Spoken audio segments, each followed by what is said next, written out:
sido este grupo humano el que reconstruyó la ciudad de Chosica después del 5 de abril. Y por lo tanto, hoy nos llamamos nuevamente para ir a las quebradas, para visitar nuevamente los hogares en estas tareas de prevención que bastante importantes son. Algunos de los interesados, que además no faltan, han estado realizando algunos reportajes interesados.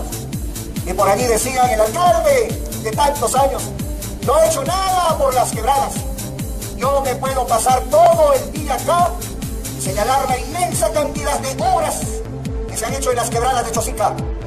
Estos ojos han visto y estos brazos han firmado los diferentes convenios desde el siglo pasado, donde se ha construido la inmensa cantidad de obras, de muros, de diques, de encimados en las diferentes quebradas del distrito de Lurigancho, Chosica.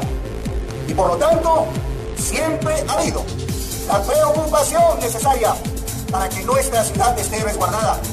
Pero lo del 5 de abril fue lamentablemente un hecho que nadie lo esperaba.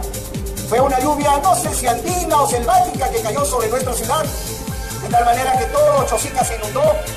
Vino muchas instituciones que ayudaron, pero básicamente quienes pusieron el hombro, pusieron el corazón, han sido a quienes hoy estoy viendo formado frente a la municipalidad de Chosica.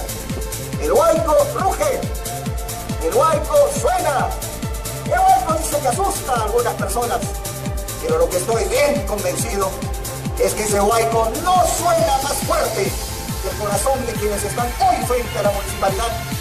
Y ese huayco no suena más fuerte que las lampadas y los picos que van a meter ustedes hoy en las diferentes faenas que vamos a hacer en las quebradas de Chosica. Porque esta ciudad, gracias al esfuerzo de técnicos, ingenieros, profesionales, como los que hoy nos están acompañando, va a seguir mejorando, va a seguir caminando todavía en mejor rumbo, y vamos a seguir demostrando que los chosicanos nos ponemos grandes ante la adversidad, y que el huayco no va a tapar la voz de quienes hoy hablamos, y que el huayco no va a cubrir el sonar de los corazones de nuestros trabajadores de la municipalidad de Chosica. ¡Viva Chosica! ¡Viva Perú!